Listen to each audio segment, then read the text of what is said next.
A routine flight from Singapore to Perth, Qantas Flight 72, began to malfunction. The aircraft's primary flight computers unexpectedly pitched the plane downward toward the Indian Ocean. With over 300 passengers on board, the aircraft abruptly entered a deadly nosedive. Violent negative G-forces sent anything and anyone not secured crashing toward the cabin ceiling, resulting in over 100 injuries, including spinal injuries and broken bones. This is a harrowing story where Captain Sullivan, relying on his elite military training, attempts to regain control of the aircraft. Will his efforts succeed, or will the flight tragically end in the Indian Ocean? This is the story of Qantas Flight 72 on October 7, 2008. 303 passengers and 12 crew members boarded Qantas Flight 72 at Singapore's Changi Airport. The aircraft was an Airbus A330, which had been delivered new to Qantas on November 26, 2003. This large-capacity, wide-body, twin-engine aircraft is designed for medium to long-haul flights and had undergone an engine upgrade in November 2004, logging a total of 20,000 operational hours. Flight 72 was scheduled to travel from Singapore to Perth, Australia, a direct flight of about 5 hours, passing over the Indian Ocean. At 1:25 a.m., the aircraft was pushed back from the gate. The pilots started the engines, began their taxi, and reached the runway minutes later.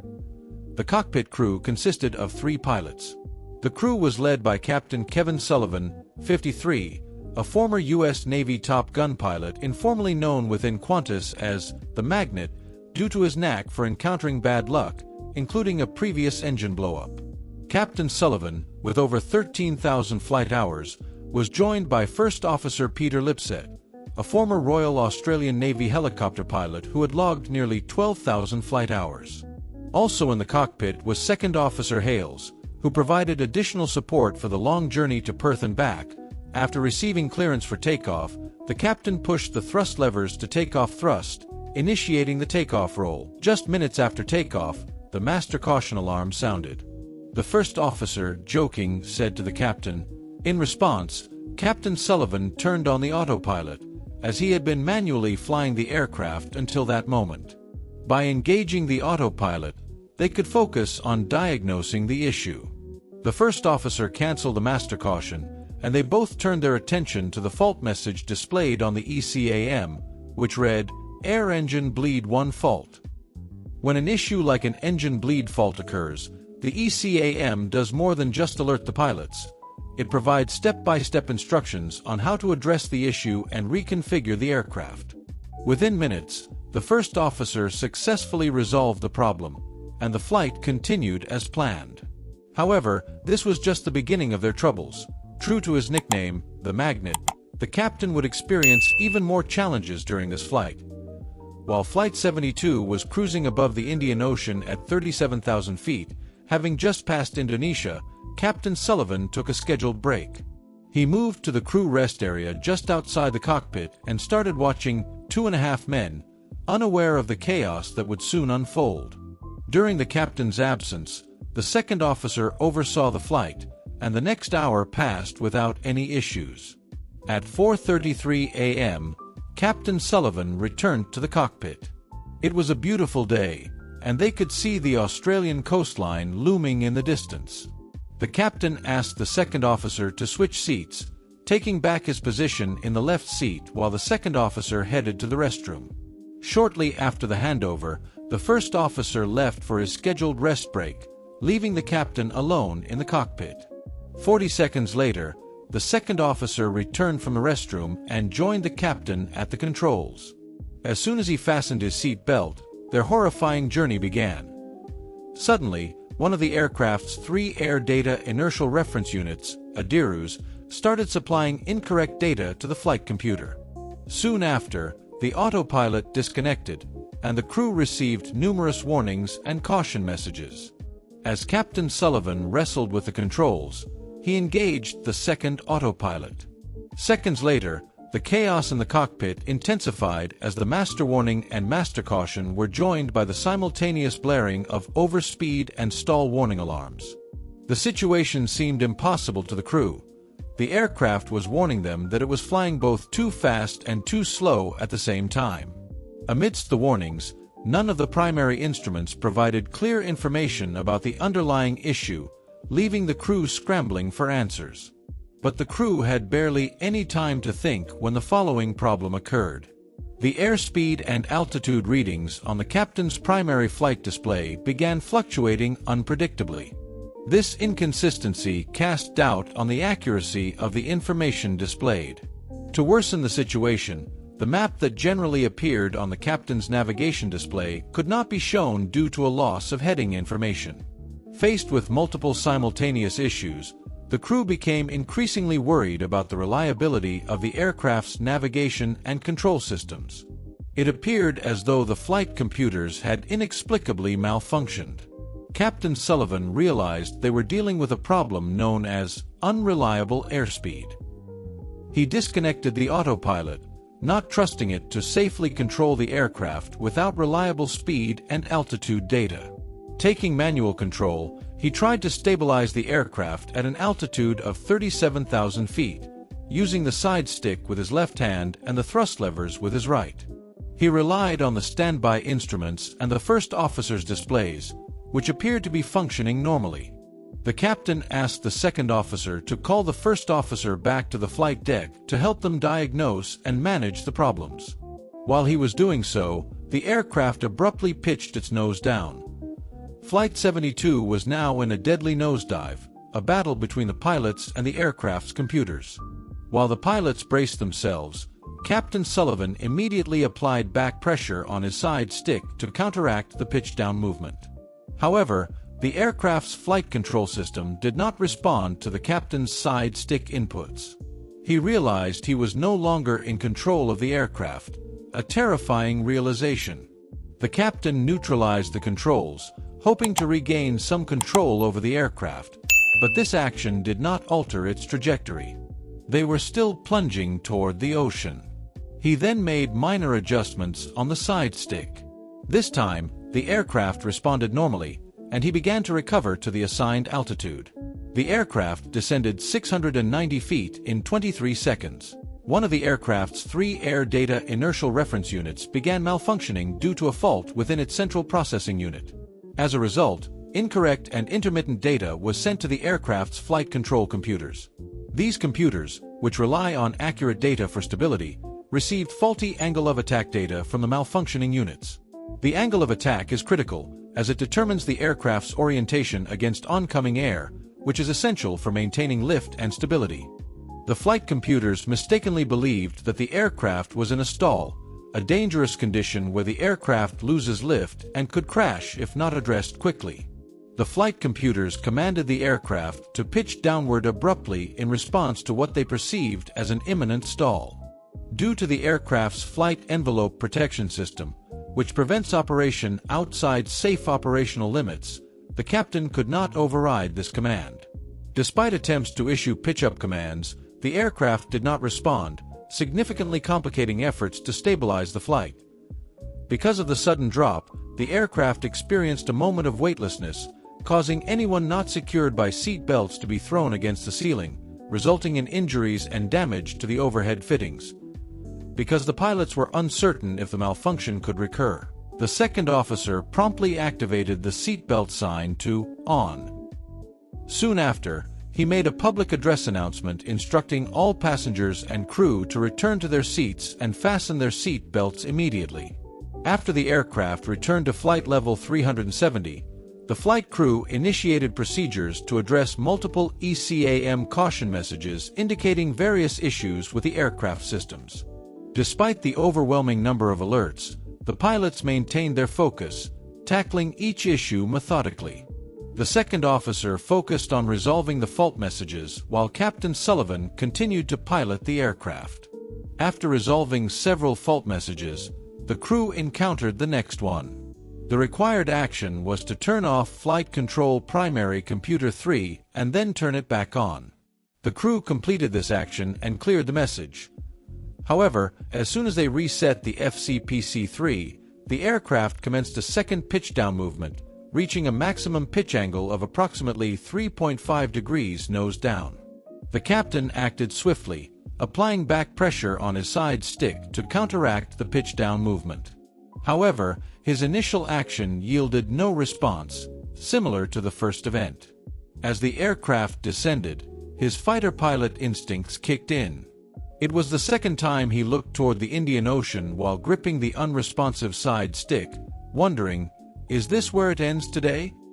The captain could see his own heart pounding through his shirt, a level of fear he had never experienced before, despite having flown the most dangerous missions and faced life-threatening dangers.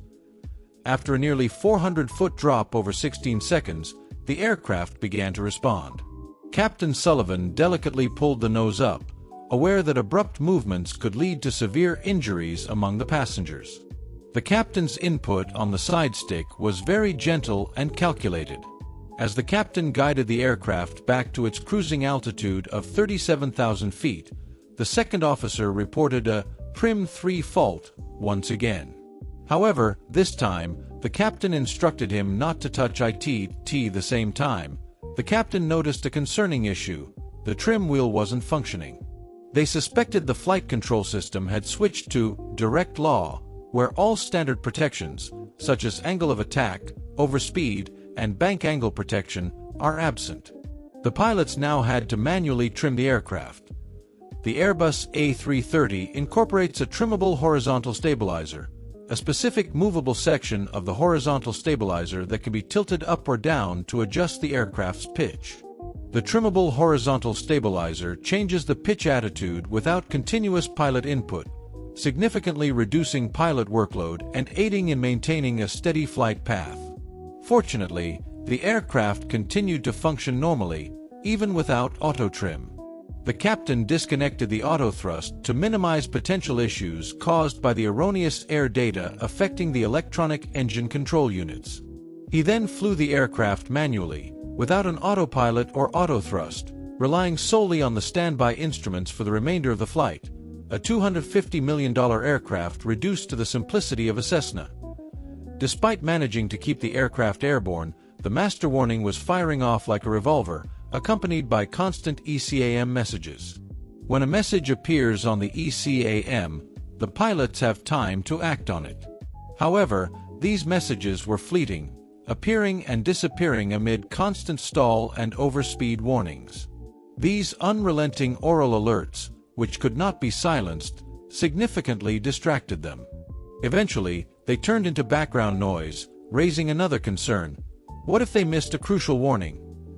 After a brief moment of calm, the captain publicly announced to the cabin, informing passengers that the crew was dealing with flight control issues and instructing everyone to remain seated with their seat belts fastened. The first officer was not yet back in the cockpit after the second pitch down and was injured. Peter suspected he had broken his nose. Access to the cockpit could only be granted once conditions stabilized enough to perform the access procedure, which takes about 20 seconds. Given the extensive damage throughout the cabin, Peter also wondered whether the door could even open. After a few minutes, the first officer finally managed to return to the cockpit, taking over from the second officer in the right seat while he moved to the third occupant seat. The crew discussed their situation, with the captain expressing his concerns about the possibility of another sudden pitch down, especially at a lower altitude. He worried about the flight computers possibly overriding his inputs again, rendering the aircraft uncontrollable and leading to a crash. The crew decided they needed to land the aircraft as soon as possible. They were aware that Learmonth was relatively close and that it was a suitable destination for an A330 landing. Learmonth Airport, located near Exmouth in Western Australia, typically served air transport aircraft and was designated as an alternate airport for international flights. The airport featured a single-sealed runway, 3,047 m long and 45 m wide, equipped with runway and approach lighting, a precision approach path indicator, and non-precision navigational aids. However, it lacked fire rescue services, a control tower, and airline services. Peter suggested declaring a mayday after witnessing the chaos in the cabin. The captain thought it wasn't necessary but decided to declare a pan instead. There were many injuries, especially in the back of the aircraft, where the negative G-forces were more substantial. At 4:49 a.m., the first officer made a pan broadcast to air traffic control, stating that they had experienced flight control computer problems and that some of the aircraft's occupants had been injured. He requested clearance to divert and proceed directly to Learmonth. While the second officer attempted to communicate with the flight attendant at the aircraft's rear via the intercom, he discovered that the attendant was too injured to answer. Fortunately, 2 off-duty staff members on board responded. They reported multiple serious injuries, including spinal injuries and broken bones. Upon hearing this, the captain asked the first officer to declare a mayday. While organizing the diversion to Learmonth, the flight crew again reviewed what had happened, their current situation, and the ECAM messages. They noted that the NAVIR-1 and FCTL-PRIM-3 fault messages and several other caution messages were still occurring. They concluded that the ECAM was not providing them with helpful information or recommended actions. Consequently, the first officer contacted the operator's maintenance watch unit located in Sydney via the satellite communication system to brief them on the situation and seek assistance. But the help wasn't very helpful, and the captain told him to cancel the phone call. The maintenance watch advised the flight crew that Air Data Inertial Reference Unit 1 appeared to be common to the fault messages being displayed, but that there was also some conflicting information regarding elevator control. They provided no recommended actions at that stage. In a subsequent discussion, Maintenance Watch recommended that, at the crew's discretion, they could select Flight Control Primary Computer 3 to off. The crew discussed this recommendation and switched that computer off. This action did not affect the scrolling ECAM messages, stall warnings, or overspeed warnings. In addition to communicating with the maintenance watch, air traffic control, and the cabin, the flight crew worked together to provide the captain with all the information he needed to fly the aircraft. They also needed to manage a range of problems with aircraft systems. Due to fault messages associated with the Global Positioning System units, the flight crew could not enter an RNAV approach into the flight management computer. This added an extra challenge, as the crew was unsure how the aircraft would respond due to multiple system failures. The second officer had to manually control the cabin pressure during the descent because of a pressurization system fault. Due to an auto brake fault, the crew also realized they would need to use manual braking for landing. Go descend for landing. The captain executed wide left orbits to keep the aircraft speed below 330 knots. He descended cautiously to avoid triggering another unexpected pitch-down event. Throughout this maneuver, he kept the runway in sight, as the lack of electronic maps meant he had to visually locate the airport for guidance. The crew completed the approach checklist and conducted a flight control check above 10,000 feet to test the aircraft's response, such as flaps. Uncertain of how the aircraft would react, they proceeded cautiously. After descending further, they positioned the aircraft about 28 kilometers away for a straight-in visual approach to runway 36. As the pilots prepared for landing, they faced significant challenges. Several systems were inoperative, and the aircraft's behavior was unpredictable. Moreover, another sudden pitch down at their current altitude could have fatal consequences. Fortunately, the landing gear extended without issue. The second officer armed the ground spoilers and deployed the third notch of flaps, preparing the aircraft for landing. These adjustments ensured that the aircraft was optimally configured for touchdown, enhancing stability and control. As they approached the runway, the final moments were the most tense, with the potential for further complications. The atmosphere in the cockpit was charged, and silence pervaded the cabin. But finally, at 5:32 a.m., the aircraft successfully touched down at Learmonth, marking the end of a harrowing ordeal for everyone on board. Remarkably, stall and overspeed warnings continued to sound even after landing. Despite the violent maneuvers and the severity of injuries, everyone on board miraculously survived. Out of the 315 people on board, 119 were injured, some seriously.